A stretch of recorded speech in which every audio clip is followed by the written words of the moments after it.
حضرت عبداللہ ابن سلام رضی اللہ تعالیٰ عنہ فرماتے ہیں کہ میں یہودیوں کا بہت بڑا عالم تھا۔ ملنگ شلنگ بندے مطمئن کرنے آسان ہوتے ہیں، عالم فاضل پڑھے لکھے بندے کو کسی بندے کا مطمئن کرنا، متاثر کرنا بڑا مشکل ہوتا ہے۔ آپ فرماتے ہیں میں نبی کریم علیہ السلام کی بارگاہ میں پہلے دن گیا میں بحث کے ارادے سے، مناظرے کے ارادے سے، چونکہ یہودیوں کا عالم تھا۔ حضور اونٹنی پر تشریف فرما تھے۔ او یارو، محنت کر کے جو میک اپ کر کے چہرہ بنایا جاتا ہے اس کے اندر حسن تو کئی دفعہ ہوتا ہے پر جاذبیت نہیں ہوتی۔ لیکن جس بابے نے کبھی میک اپ نہ کیا ہو لیکن وضو ذرا طریقے سے کرے روز، تو رنگ گورا نہ بھی ہو تو لوگ کئی دفعہ یہ نہیں کہتے رنگ گورا ہے، بلکہ لوگ کہتے ہیں چہرہ نورانی ہے۔ اب میں اس پر میں کچھ کلام کر سکتا ہوں کہ گورے اور نورانی چہرے میں بھی فرق ہوتا ہے۔ کچھ چہرے گورے ہوتے ہیں پر نورانی نہیں ہوتے، کچھ گورے نہیں ہوتے پر نورانی بڑے ہوتے، یہ الگ عنوان ہے۔ تو حضرت عبداللہ ابن سلام رضی اللہ تعالیٰ عنہ فرمانے لگے جب میں گیا تو حضور اونٹنی پر تشریف فرما تھے، کہتے ہیں سادہ وضو، اور میں دیکھ رہا تھا کہ داڑھی مبارک میں کنگھی بھی نہیں ہوئی تھی، سرکار نے سر پہ سادہ سا امامہ باندھا تھا۔ حضور اونٹنی پر بیٹھے تھے اور جس اونٹنی پر تشریف فرما تھے اس پہ کجاوا بھی کوئی نہیں تھا، لیکن کہتے دو جملے حضور کی زبان سے نکلے، دو جملے، اور میں ان جملوں کا قیدی ہو گیا۔ میرے محبوب نے فرمایا جو چاہتا ہے کہ اس کی عمر بھی زیادہ ہو، رزق میں بھی برکت ہو، آپ بھی چاہتے ہیں نا عمر بھی زیادہ ہو، رزق میں بھی برکت ہو، تو حضور فرمانے لگے اس کے لیے کرنے کا کام یہ ہے کہ اگر وہ چاہتا ہے عمر زیادہ ہو، رزق میں برکت ہو، تو اپنے رشتہ داروں کے ساتھ اچھا سلوک کرے۔ یہ حدیث اگرچہ اپنے انہی الفاظ کے ساتھ مشکات میں موجود ہے، لیکن وہاں حضرت عبداللہ ابن سلام رضی اللہ تعالیٰ عنہ کہتے ہیں کہ وہ کیا مٹھاس تھی لفظوں میں، جملے تھوڑے تھے، بات میں گہرائی بہت زیادہ تھی۔ میں آیا تھا بحث کرنے اور میں آگے بڑھا، حضور کا دست مبارک تھاما اور میں نے عرض کی یا رسول اللہ مجھے کلمہ پڑھا دے، میں مسلمان ہونا چاہتا ہوں۔ ہمارے ہاں لوگ سمجھتے ہیں کہ بہت زیادہ فلسفہ بیان کرنے والا شاید کوئی بڑا پڑھا لکھا بندہ ہوتا ہے، یہ جی نفسیات کا بڑا ماہر ہے جی، اس نے کئی ماسٹر کیے ہوئے ہیں، ایم فل کی ہے، پی ایچ ڈی کی۔ او خدا کے بندے، نفسیات کا ماہر وہ ہوتا ہے جو سامنے والے کی عقل کے مطابق بات کرنا جانتا ہے۔ اور اگر تم کہے جی میری بات ہی بڑی مشکل ہے، میں کس کو سمجھاؤں، تو آپ یہ پڑھے لکھے نہیں ہیں، آپ ابھی سمجھدار نہیں ہوئے۔ کلم الناس علی قدر عقولہم، اگر آپ پڑھے لکھے ہوتے تو لوگ آپ کی بات سمجھتے۔ میرے رسول کریم نے کبھی کوئی مشکل بات نہیں کی، کبھی کوئی فلسفہ نہیں بیان کیا، بلکہ تیری نگاہ ناز سے دونوں ہی مراد پا گئے، عقل غیاب جستجو، عشق حضور و اضطراب۔ اقبال کہتے ہیں اگر بڑا عقل مند آدمی ہوتا تھا تو حضور کی بات اس کے دل کو بھی اچھی لگتی تھی، اور اگر کوئی عشق و مستی والا آتا تھا نا کہ میں نے مست ہو کے آنا ہے، تو وہ بھی میرے نبی کی باتوں سے مست ہو جایا کرتا تھا۔ دونوں تیری نگاہ ناز سے دونوں مراد پا گئے۔ تو حضور کو بات کرنے کا سلیقہ بھی بڑا شاندار آتا تھا۔ حضرت عائشہ صدیقہ رضی اللہ تعالیٰ عنہ فرماتی ہیں کہ نبی کریم صلی اللہ علیہ وسلم جب بات کرتے تھے تو اتنی دھیمی کرتے تھے، اتنی دھیرے میں کرتے تھے، میں تو چھوٹا آدمی ہوں، کسی بڑے بندے کو نصیحت بھی نہیں کر سکتا، ورنہ میں علماء سے تو نہیں لیکن جو طالب علم ہیں جن کا خیال ہے کہ شاید اور میرے پاس کچھ سیکھنے آئے ہوئے ہیں مدرسے کے، تو میں ان سے کہتا ہوں کہ وہ کیا خطابت ہوئی جس میں سامنے والے کو سمجھ ہی نہیں آئی آپ نے کیا کہا ہے۔ آپ اتنے جوش میں چلے گئے، کہتا جی وہ میرا عشق بڑا جوان تھا، تو میں نے کہا آپ کا عشق زیادہ جوان تھا، پھر رسول پاک کی سنت سے ہی آگے نکل گیا ہے۔ آپ ٹھہر ٹھہر کے بات کریں، آپ کی بات اگر سامنے والے کی سمجھ میں نہ آئی تو اس کا معنی کیا ہوا؟ اسی طرح سے ہماری نعت خوانی کا ماحول ہوتا ہے، 6 بندے نعت پڑھ رہے ہوتے ہیں، ایک اسپیکر ادھر ہوتا ہے ایک ادھر ہوتا ہے، کوئی سمجھ نہیں آتی ہے کیا کہہ رہے ہیں، اور پھر اس کے ساتھ ساتھ وہ یہ بھی مطالبہ کر رہے ہوتے ہیں کہ ہاتھ بھی کھڑے کرو جنو جنو عشق کے۔ میں کہ انج نہیں کہی دا، ویسے تو کہہ چلو پڑھ لیں، ورنہ اگر آپ ایسے ہی استاد بائی پاس والے بیچارے کو تو ہارٹ اٹیک ہو جائے گا ہاتھ کھڑا کرے گا، تو ہے تو وہ بھی عاشق رسول ہی نا، لیکن یہ قسمیں نہ ڈالیں، یہ کوئی طریقہ ہی نہیں ہے، نہ کہیں دین اس کی اجازت دیتا ہے۔ ہم نے تو یہ سنا ہے کہ صحابہ کہتے ہیں جب اللہ کے حبیب گفتگو کرتے تھے تو ہم یوں بیٹھتے تھے کہ ہمارے سروں پہ پرندے بیٹھے ہوئے، تو حرکت بھی نہیں کرتے تھے۔ تو بہرحال جو بات عرض کرنی ہے اس پر غور کریں۔ جناب عائشہ صدیقہ کہتی ہیں ٹھہر ٹھہر کے بات کرتے آہستہ، اور یہ لفظ آپ کو یاد رکھنا ہے۔ سیدہ عائشہ صدیقہ کہتی ہیں جب حضور گفتگو کرتے تھے نا تو اگر ہم نبی پاک کے الفاظ کو گننا چاہتے تھے تو گن بھی سکتے تھے، گننا چاہتے تو گن بھی۔ ایک تو آپ کی جو سادگی ہوگی وہ اصل ہوگی، ملمہ سازی سے نکلیں۔ پہلے ہماری شادیوں پہ دلہا اور دلہن جاتے تھے بیوٹی پارلر، اب سارا خاندان جاتا ہے۔ اس میں حسن نہیں ہوتا، اس میں بے وقت ہو جاتا ہے آدمی۔ آپ کو جو رب کریم نے بنایا ہے اس سے زیادہ شاندار آپ کو کوئی بنا سکتا ہے؟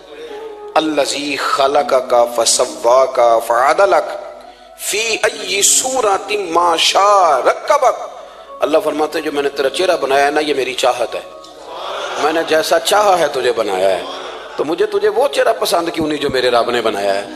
یہ چاہت ہے الذی خلقک کا، جس نے تمہیں پیدا کیا، فسواک فعدلک، پھر ہموار کیا، پھر برابر کیا، اور فی ای صورت ما شاء رکبک، پھر جس صورت میں اس نے چاہا تجھے ترکیب کیا۔ تو پہلی بات، اور دوسری بات گفتگو کریں تو ذرا تھوڑا سا نا موقع دے کسی اور، کچھ لوگ ایسے ہوتے ہیں جن کے پاس آپ بیٹھے ہیں تو بس وہی بولیں گے، آپ نہیں بول سکتے، اب وہی بات کریں، گفتگو کریں، معنی خیز کریں، اتنی باتیں نہ کریں کہ پھر آپ رہ جائیں، کم بات کریں، اور جتنی کریں وہ وزنی کریں تاکہ آپ کی بات کا ایک خاص حجم ہو، ایک وقار ہو۔ اللہ کے محبوب بات کرتے تو اس بات کے اندر وزن ہوتا، وقار ہوتا۔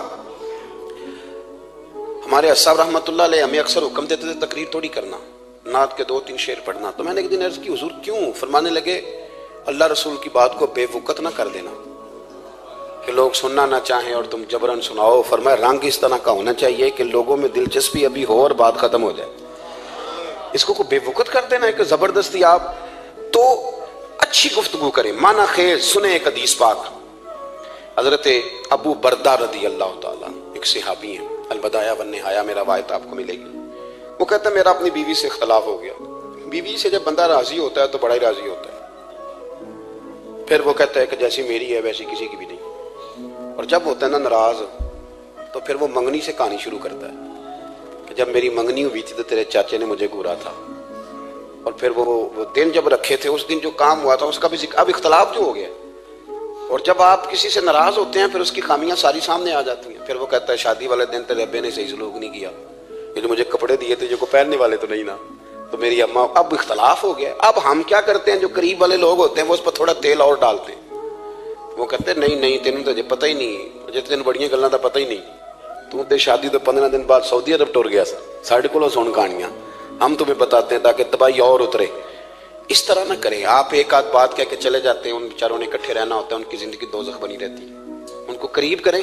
اللہ کے رسول تو کسی کا نکاح کرتے تھے تو میاں بیوی کے درمیان محبت کی دعا فرماتے تھے، تو وہ صحابی آئے تو اپنی بیوی سے ناراض تھے تو انہوں نے اب بات شروع کر دی، کہنے لگے یہ بھی کرتی ہے، یہ بھی کرتی ہے، یہ بھی کرتی ہے، یہ بھی غلطی ہے، یہ بھی غلطی ہے، یہ بھی کوتاہی ہے، بڑی باتیں سنائیں۔ اللہ نے کان کتنے دیے اور زبان، اس کا مطلب ہے سنگل بولنا چاہیے اور ڈبل سننا چاہیے۔ آپ جتنا بولتے ہیں اس سے ڈبل سننے کا مزاج بنائیں، کیونکہ کان اللہ نے 2 دیے اور زبان سنگل بولیں اور ڈبل سنیں۔ حضور سنتے رہے، بلکہ حضرت ابو بردہ رضی اللہ تعالیٰ عنہ کہتے ہیں میرے محبوب نے نا تکیہ منگا لیا، ٹیک لگا لی۔ کئی لوگ کہتے ہیں نا جی ڈاکٹر نے میری بات تو پوری سنی کوئی نہیں، تو جب تک پوری سنی نہ جائے بعض بندوں کو تسلی نہیں ہوتی، پورا وقت دیا۔ وہ کہتے ہیں جتنا میرے اندر غبار تھا سارا میں نے نکالا اور میں نے ثابت کر دیا کہ میری بیوی میں یہ بھی کمزوری ہے، یہ بھی کمزوری ہے، یہ بھی کمزوری ہے۔ کہتے ہیں جب میں تھک گیا نا باتیں کر کر کے اور باتیں ختم ہو گئی تو حضور ہلکا سا مسکرائے، پھر پہلی نظر ہی لوٹ لے ماہی تیرے ہار شنگاراں، کہتے ہیں حضور ہلکا سا مسکرائے زیر لب اور فرمانے لگے کہ تیری بات ختم ہو گئی ہے تو ایک میں بھی کر لوں؟ تو نبی کریم صلی اللہ تعالیٰ علیہ وسلم فرمانے لگے صرف ایک بات کا جواب دے، صرف ایک، تیرے آگے ہیں یوں دبے لچے فصحا عرب کے بڑے بڑے، کوئی جانے منہ میں زبان نہیں بلکہ جسم میں جان نہیں۔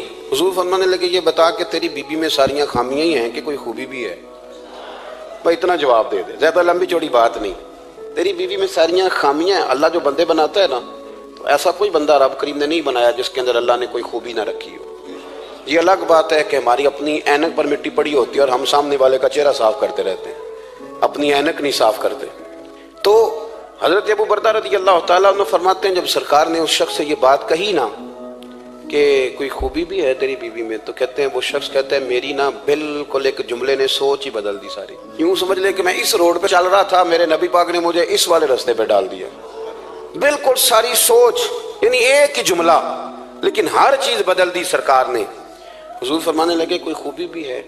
کہتے میں تھوڑی دیر چپ رہا، عرض کی یا رسول اللہ صلی اللہ علیہ وسلم آپ حکم کریں۔ تو حضور فرمانے لگے اپنی بیوی سے کبھی بغض نہ رکھو، اگر تمہیں اس کی خامیاں نظر آئیں تو اس بات پر توجہ کرو جو اس کے اندر خوبی ہو۔ کہتے ہیں میں نے اٹھ کے عرض کی یا رسول اللہ میری بیوی پردے کی بڑی پابند ہے، میری خوابگاہ میں کوئی دوسرا شخص کبھی پیر بھی نہیں رکھ سکتا، تو فرمایا جا پھر گھر جا کے بس آج جو سب سے اعلیٰ خوبی تھی وہ تو اللہ نے تیری بیوی کو عطا کی ہوئی ہے، گھر بسا۔ تو ایک تو سرکار کی ظاہری جو اللہ نے آپ کو حسن و جمال دیا تھا وہ بے مثل تھا، گفتگو کا جو ڈھاب اور سلیقہ دیا تھا وہ بے مثل اور بے مثال تھا، اور پھر جو حضور کی ادائیں تھی نا، کانا خلقہ القرآن۔ حضرت عائشہ صدیقہ کہتی ہیں میرے محبوب کے اخلاق دیکھنے ہو تو قرآن پڑھو، جن اخلاق کا قرآن درس دیتا ہے وہ عملی طور پر سارے مدینے والے محبوب میں پائے جاتے تھے۔ جو سب سے بہترین عادت تھی نا، بہترین ترین عادت، وہ اللہ نے میرے رسول کریم کو عطا فرمائی۔ ہمارا نا اب ایک مزاج بن گیا ہے، ہمارے بعض لوگ بڑے فخر سے بتاتے ہیں کہ جی مسواک سنت ہے، اب تو سائنس بھی مان گئی ہے کہ مسواک کریں گے تو آپ کے وجود کے اندر جو منہ میں فالتو مادے ہوں گے جراثیم وہ مر جائیں گے، اب سائنس بھی مان گئی ہے۔ مجھے کبھی کبھی اس لفظ سے بڑی تکلیف ہوتی ہے، میں کہتا ہوں کہ سائنس اگر نہ مانے تو ہمیں کوئی اس پہ فرق پڑتا ہے؟ نہ مانے سائنس، ہمیں کیا لینا دینا سائنس سے؟ سائنس تو کبھی کچھ کہتی ہے پھر کبھی کچھ اور کہنے لگ جاتی ہے، سائنس کا کیا ہے؟ سائنس کو منوانا ہماری ڈیوٹی۔ اس طرح کا دین نہ بناؤ کہ معاذ اللہ دین کو سائنس کا غلام کر دو۔ سائنس کل بھی رسول اللہ کی غلام تھی، آج بھی میرے نبی پاک کی غلام ہے۔ تو حضور کی جتنی ادائیں ہیں، جتنی، ایک کدو شریف ہے، حضور نے کدو استعمال فرمایا ہے۔ آپ چلے جائیں کسی بھی جگہ پہ، جس بندے کو بہت زیادہ بلڈ پریشر کا مسئلہ ہونا تو اب اس کو ڈاکٹر کہتے ہیں کہ کدو ملے تو اس کو استعمال کراؤ۔ تیزابیت حد درجے اختیار کر جائے اور اندر کا نظام سارا درم برم ہو جائے تو اس کو کدو استعمال کراؤ۔ اور آپ اس کی خاصیت دیکھ لیں، تمام سبزیوں میں سے تحقیق بھی سب سے زیادہ اسی پہ ہوتی ہے۔ میرے رسول پاک کا ایک طریقہ مبارک ہے، اور صحابہ کے اگرچہ سید الطعام گوشت ہے، کانوں کا سردار اسے کہا گیا، لیکن حضرت انس بن مالک رضی اللہ تعالیٰ عنہ فرماتے ہیں کہ درزی نے نبی پاک کی دعوت پکائی تھی، وہ درزی تھا، کپڑے سیتا تھا۔ آپ فرماتے ہیں کہ میں حضور کے ساتھ اس دردی کے گھر گیا تو گوشت اور کدو پکا ہوا تھا۔ فرماتے ہیں اگرچہ سردار گوشت ہی ہے پر نبی کریم نے نا گوشت کے ٹکڑے ہٹا کے نا تو اندر سے کدو نکال کے کھایا۔ حضرت انس بن مالک کہتے ہیں مجھے کدو پسند نہیں تو میں نے کبھی نہیں کھایا تھا، گھر میں ہوتا تو میں جھگڑا کرتا، پر آج حضور کی رغبت دیکھی نا تو کل نہیں پسند تھا پر ابھی مجھے کدو بڑا پسند ہو گیا، مجھے کدو شریف سے پیار ہو گیا۔ جو اعلیٰ ترین چیزیں تھیں وہ نبی پاک نے استعمال فرمائی، اعلیٰ ترین۔ زیتون کی افادیت کبھی کم ہوئی ہے 1400 سالوں میں؟ کبھی کسی نے کہا ہو کہ زیتون استعمال نہ کرو؟ کبھی اس کی افادیت میں، یہ امامہ میرے نبی پاک کی سنت ہے، سارے پڑھیے صلی اللہ ہو، حضور کی سنت ہے نا یہ۔ کبھی کوئی بندہ ایسا آپ کو ملا ہو کہ اس نے امامہ باندھا ہو تو کسی نے کہا ہو رہن دے یار تینوں سونا نہیں لگتا؟ بندے سارے سونے دے نہیں نہ ہوندے، میری بات کی سمجھ آ رہی ہے؟ لیکن امامہ کبھی کوئی آپ کو ملے گا ہی نہیں کہ اس بندے کے مزاج کے ساتھ یہ فٹ، یا اس کے چہرے کے ساتھ یہ فٹ۔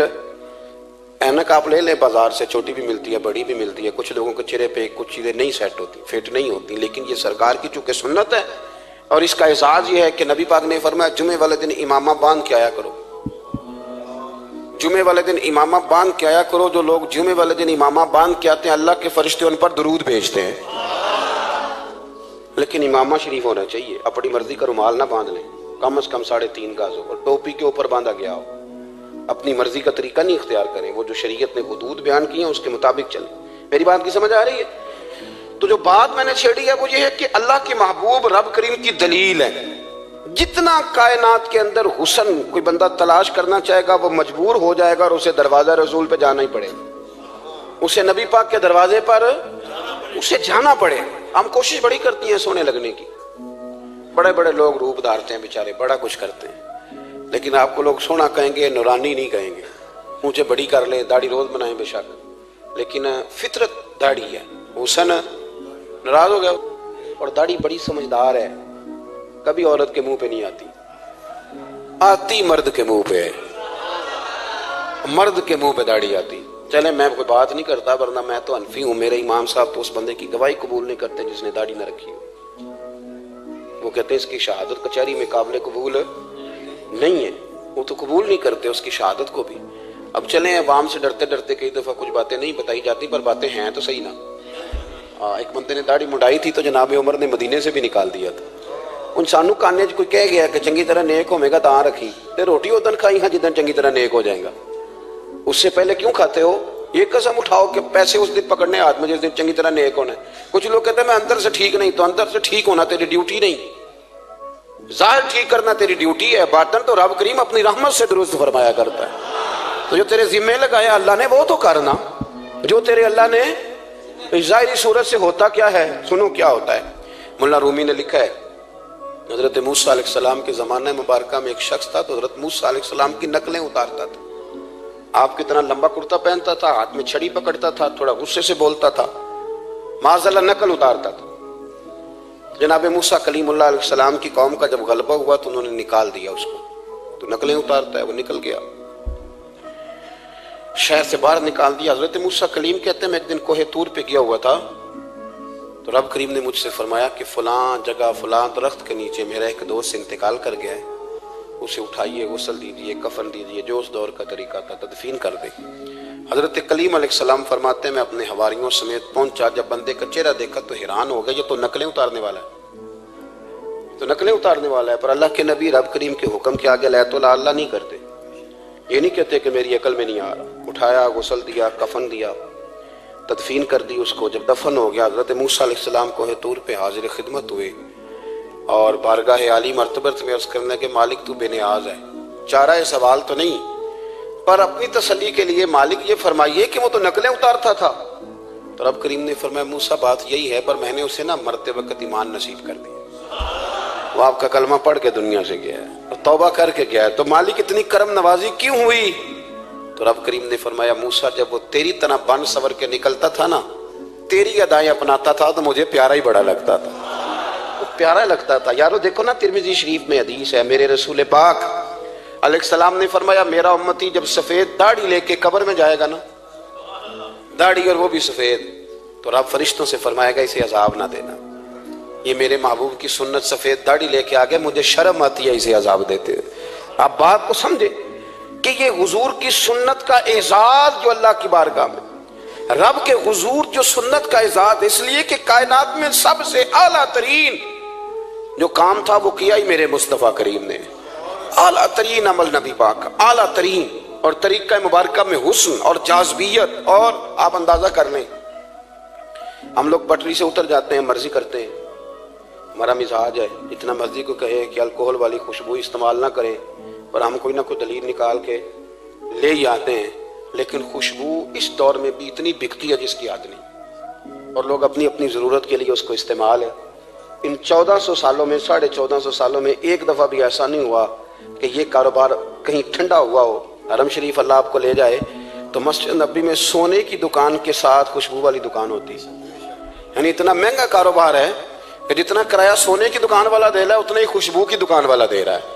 اتنا مہنگا یہ کاروبار ہے, ایک دن بھی اس کام کی اہمیت کم نہیں ہوئی. اور رسول کریم نے کیا فرمایا, صحابہ کہتے ہیں 3 چیزوں سے کبھی منع نہیں کرتے تھے. کوئی تکیہ دیتا تھا تو قبول کرتے تھے, کوئی بندہ اگر حضور کو دودھ پیش کرتا تھا تو نبی پاک قبول کرتے تھے, اور اگر کوئی شخص حضور کو خوشبو دیتا نا تو حضور جلدی قبول فرماتے تھے. یہ مزاج تھا. تو جو اعلیٰ ترین چیزیں تھیں ان کو میرے رسول کریم صلی اللہ علیہ وسلم نے کیا, ہمیں کر کے دکھایا. ہمارا ظاہری حلیہ, آج بھی اہل عرب لمبا کرتا پہنتے ہیں, آپ لمبا کرتا پہننے حیا کے زیادہ قریب ہے. کھلا لباس حضور پسند کرتے تھے, یہ شرم و حیا کے زیادہ قریب ہے, اس کے اندر انسان کا پردہ زیادہ ہے. وہ ساری اعلیٰ قسم کی صفات جن سے ایک آدمی متصف ہو سکتا ہے اور اپنے آپ کو سجا سکتا ہے, اپنے معاملات کو ٹھیک کر سکتا ہے, وہ ساری رسول پاک نے ہمیں عطا فرمائی. ایک حضور کا طریقہ مبارکہ تھا کہ سامنے والے جتنے لوگ حضور کے دائیں بائیں رہتے تھے ان کا خیال کرتے تھے. ہم تو خیال رکھواتے ہیں نا اپنا کہ سارے مل کے میری عزت نہیں کرتا, تو میری, تو میں کہتا ہوں کہ یہ تو یہاں اپنی عزت کی بھیک مانگی ہے یا اپنے لڑائی کر کے عزت لی ہے. ایسا نہ کریں, آپ عزت دینی شروع کر دیں, اللہ آپ کو سکون عطا کر دے. آپ احساس کریں دوسروں کا. حضور نہ شدت کے ساتھ, یہ اعلیٰ سنت ہے میرے نبی پاک کی صلی اللہ ہو, سارے پڑھیے درود شریف صلی اللہ ہو, یہ اعلیٰ سنت. آپ دیکھیں نا بخاری مسلم میں موجود ہے, حضور فرماتے ہیں میرا دل چاہتا ہے میں لمبی نماز پڑھاؤں, لمبی نماز پڑھاؤں, دل میرا چاہتا ہے. لیکن فرمایا جب میں دیکھتا ہوں نا کہ پیچھے بچے بھی کھڑے ہیں, بوڑھے بھی کھڑے ہیں, بیمار بھی کھڑے ہیں, تو گویا حضور فرمانے لگے میں بندوں کا احساس کر کے رب کی نماز چھوٹی کر دیتا ہوں. میں مختصر پڑھاتا ہوں. اور مسند امام احمد بن حنبل میں حدیث کے لفظ ہیں کہ اگر کوئی نبی پاک کا انتظار کر رہا ہوتا تھا تو نماز مختصر پڑھتے تھے اور اس کو فارغ کر کے بھی لمبی نماز پڑھتے. ایسا نہیں کہ اب آئے ہیں 4-5 لوگ تو ان کو پتہ چل جائے کہ حضرت جی بڑی تگڑی نماز پڑھتے ہیں, بڑے صوفی صافی آدمی, یہ نہیں, بلکہ نماز ہے. بلکہ مسند امام احمد بن حنبل میں تو وہ خوبصورت حدیث موجود ہے. سیدنا بلال حبشی رضی اللہ تعالیٰ عنہ فرماتے ہیں کہ میں نے عصر کی نماز کے لیے اقامت پڑھ دی تھی, حضور مصلی امام پر تشریف لے گئے, ایک یہودی کا غلام آیا اور اس نے آ کے عرض کی یا رسول اللہ میں بڑی مشکل میں ہوں, اگر آپ چلیں تو میرا مسئلہ حل ہو سکتا ہے, میرا مسئلہ حل ہو جائے گا. تو حضور کے احساس کی شدت کا یہ حال تھا کہ نبی کریم نے نمازیوں سے فرمایا تم بیٹھ جاؤ, میں پہلے اس کا کام کر کے آتا ہوں. خدا کے بندے تو ہیں ہزاروں, بنوں میں پھرتے ہیں مارے مارے, میں اس کا بندہ بنوں گا جس کو خدا کے بندوں سے پیار. احساس کی شدت یہ حضور کی سنت ہے, اور بہت زیادہ خیال رکھنا دوسرے کا, یہ میرے نبی پاک کا طریقہ ہے. دوسروں کو سوچنا, دوسروں کے لیے بات کرنا, دوسروں کے لیے دعائیں کرنا, ان کے احساسات کا خیال رکھنا. سیدہ طیبہ طاہرہ حضرت عائشہ صدیقہ رضی اللہ تعالیٰ عنہ فرماتی ایک دن سرکار مجھ سے فرمانے لگے عائشہ جب تم مجھ سے ناراض ہوتی ہو تب بھی مجھے پتہ چل جاتا ہے, جب راضی ہوتی ہو تب بھی پتہ چل جاتا ہے. یہ ہمارا یہ مزاج نہیں ہوتا گھر کے اندر بھی, ہم گھر کے اندر بھی نواب صاحب ہی ہوتے ہیں, یہ نہیں گھر جا کے کہانیاں سناتے ہیں, کہتے ہیں تمہیں پتہ میں کڈا اوکھا ہوں, کمائی کیڈی مشکل ہے, پیچھے پیچھے ہٹ جاؤ سارے, میں فتح کر کے ہوں, ابھی کیٹو سر کر کے آیا ہوں. ایک بچہ پانی لے کھڑا ہو جائے, دوسرا دودھ کا گلاس لائے, بیگم صاحبہ فٹافٹ آئیے, ایسے نہیں کریں. میرے رسول پاک علیہ السلام کی پیاری زوجہ کہتی ہیں حضور کھا رہا ہے, کھانا مانگا, میں نے عرض کی حضور میرے سر میں درد ہے, تو پڑھو نا ابن اسحاق کو. محبوب فرمانے لگے لا میں تجھے آٹا گوندھ دیتا ہوں, تو مجھے روٹی پکا دے. یہ بھی سنت ہے نبی پاک کی, ان چپ کر گئے ہو, یہ بھی حضور کی سنت ہے, یہ بھی سرکار کا طریقہ ہے. کبھی کبھی گھر میں جھاڑو دینا یہ بھی نبی پاک کا, حضور کام میں ہاتھ بٹاتے تھے نا ازواج کا, یہ والی سنت کس دن ادا کر دی. ایک دن میں نے جمعے میں یہ بات کی تو ایک بچہ مجھے کہنے لگا حضرت صاحب یہ سنت ادا تے کر لیجیے پر ساڈے ابے نوں بھی تے سمجھاؤ نا. ہنسنا نہیں جی مسجد میں اونچا. کہنے لگے وہ بیگم صاحبہ ایک دن بیمار تھیں اور سخت بیمار تھی, تو میں نے چائے کا کپ بنا دیا, حالانکہ بیچاری مجھے روز بنا کے دیتی ہے, تو میں نے بنا دیا تو ابا جی کہنے پتر رائے دی آدتاں نہ خراب کر لیں. تو اب آپ تو سنت کچھ اور بیان کر رہے ہیں, میں کہ تسی شروع کرو نا تاکہ تواڈے بچے تے نہ یہ سوال کرن یہ راج تسی کر رہے ہو. تو اس میں بھی کوئی حکمت ہوگی, بزرگ اگر کوئی بات کرتے ہیں تو وہ بھی کوئی اتنی بری نہیں ہوتی, اس کے اندر بھی کوئی نہ کوئی حکمت ہوتی ہے. لیکن اپنے گھروں کے ماحول میں خوبصورتی لائیں, یہ سٹیٹس نہیں اہل اسلام کا. بات سمیٹنے کی طرف آ رہا ہوں. حضرت عائشہ صدیقہ رضی اللہ تعالیٰ عنہ فرماتی ہیں حضور فرمانے لگے کہ جب تم راضی ہوتی ہو تب بھی مجھے پتہ چل جاتا ہے, اور جب ناراض ہوتی ہو تب بھی. تو میں نے کہا یا رسول اللہ صلی اللہ علیہ وسلم وہ کس طرح, آنکھیں میں نے کھول لی, حضور کس طرح. تو دیکھو نبی پاک سامنے والے کے جملوں کا بھی احساس کرتے, خیال کرتے کہ سامنے والا کہاں سے بات کر رہا ہے. اللہ کے محبوب فرمانے لگے تمہیں اگر کبھی قسم کھانی ہو نا, تمہارا مزاج ہے قسم کھانی پڑے اور تم مجھ سے ناراض ہو تو پھر تم کہتی ہو مجھے ابراہیم کے رب کی قسم, اور جب تم راضی ہو اور قسم کھانی پڑے تو کہتی ہو مجھے محمد مصطفیٰ کے رب کی قسم. تو جناب عائشہ کہتی ہیں میں زبان سے ہنس رہی تھی اور آنکھیں میری آنسو برسا رہی. میں نے کہا محبوبہ اتنا خیال کرتے, یہاں تک آپ کو احساس, یہاں تک پتہ ہوتا ہے, یہاں تک. میرے رسول کریم علیہ السلام لوگوں کا احساس کرتے, خیال کرتے, شوق پیدا کرتے, وارفتگی ہوتی. کئی دفعہ حضور فرض نماز پڑھ کے گھر چلے جاتے, تھوڑی دیر کے بعد آتے مسجد میں نماز پڑھ لیتے. کئی دفعہ قاضی اعجاز مالکی رحمۃ اللہ علیہ اس کو لکھنے کے بعد اس کی شرح میں فرماتے ہیں اصل بات یہ تھی کہ حضور جب تک مسجد میں رہتے تھے صحابہ ادباً بیٹھے رہتے تھے, تو حضور فرماتے میں جاؤں گا نہیں تو یہ بھی نہیں جائیں گے, تو سرکار گھر تشریف لے جاتے تاکہ لوگ اپنے اپنے کام میں لگ جائیں اور پھر حضور واپس آ جاتے. احساس ایک تو اپنی ظاہری وضاقتہ میں سادگی لائیں. ہماری بہت ساری مشکلات کی اصل وجہ یہ ہے کہ تکلف بڑا بڑھ گیا, بڑا تکلف بڑھ گیا. ہم کوشش کرتے ہیں دوسروں کے برابر جانے کی, ہمیں کیا ضرورت پڑی ہے دنیا سے مقابلہ کرنے کی. ہم نے تو اللہ رسول کی رضا کے اندر رہنا ہے, اور دنیا میں سب سے بہترین شخص وہ ہے جس کے پاس مال تو ہے پر لالچ کوئی نہیں. اپنے آپ کو پیچھے لائیں. دوسری بات یہ کہ اپنی گفتگو بڑی صاف ستھری کریں, سادی کریں, اس کے اندر کوئی تکلف نہ برپا کریں, بات سامنے والے کی عقل کے مطابق کریں. اور تیسری بات یہ کہ اپنی عادات میں, اٹھنے بیٹھنے میں, چلنے پھرنے میں اپنا تھوڑا سا خیال کریں. اور ایک بات اور آپ کو عرض کروں, یہ آپ کو زیادہ دیر محنت نہیں کرنی پڑے گی. اگر تھوڑا سا وقت آئے اپنے آپ کو دے دینا. اقبال کہتے ہیں اپنے من میں ڈوب کر باجا سراغ زندگی، چل تو اگر میرا نہیں بنتا نہ بن، اپنا تو بن، اپنا تو بن، تھوڑا ہی اپنے اوپر بھی تو محنت کر لے کہ ساری زندگی دوسروں کی اصلاح کرتے رہنا۔ دوست کوشش کرے اپنی عادات پہ 2 4 5 ہفتے کے لیے محنت کرے تاکہ عادتیں سنور جائیں، تاکہ طبیعتیں بدل جائیں۔ ایک حدیث پڑھتا ہوں اور اپنی بات کو سمیٹتا ہوں۔ میرے رسول کریم صلی اللہ تعالی علیہ وآلہ وسلم نے فرمایا کہ اگر اللہ اخلاق کو چہرہ دیتا نا، یہ جو عادات ہوتی ہیں، اور عادات سے مراد صرف میٹھا بولنا نہیں بلکہ لالچ نہ کرنا بھی خلق ہے، تھوڑے پہ راضی رہنا بھی خلق ہے، سچ بولنا بھی خلق ہے، غیبت سے بچنا بھی اصل اخلاق یہ ہے۔ میٹھا تو کئی دفعہ لوگ اپنے مطلب کے لیے بھی بول لیتے ہیں، وقتی طور پر کام نکالنے کے لیے بھی بولتے ہیں۔ تو حضور نے فرمایا کہ اگر خلق کو اللہ تبارک و تعالی چہرہ عطا کرتا تو کائنات میں سب سے بہترین چہرہ حسن اخلاق کا ہوتا، سب سے اچھا اور خوبصورت۔ اور فرمایا اگر بدخلقی کو اللہ چہرہ دیتا تو بدصورت ترین چہرہ اس کا ہوتا۔ اس کا کیا معنی ہوا کہ اگر ہمارا کردار اچھا ہے، سوچ اچھی ہے، لوگوں کے بارے میں نظریہ اچھا ہے، احساس ہے، تو پھر ہمارے اندر دنیا کا سب سے خوبصورت انسان موجود۔ لیکن اگر ہمیں اپنی ذات کے علاوہ شے نظر ہی کوئی نہیں آتی، ہم خود غرض ہیں، جھوٹ بولتے ہیں، غیبت کرتے ہیں، بدنگاہی کرتے ہیں، لوگوں کے بارے میں بدگمانی کرتے ہیں، کسی کو حقیر سمجھتے ہیں، ذات پات کے چنگل میں الجھے ہوئے ہیں، تو پھر ہمارے اندر ایک بدصورت ترین شخص بیٹھا ہے۔ جتنی مرضی کنگھی کریں، جتنا مرضی آپ اپنے آپ کو سنواریں، اندر کی بدصورتیاں جا سکتی نہیں۔ تو کوشش فرمائیں کہ اللہ ہمیں اخلاق کا اعلیٰ جو ہے وہ وزن عطا کرے، اعلیٰ شعور عطا کرے۔ اللہ تعالیٰ میری اور آپ کی حاضری کو مستجاب فرمائے۔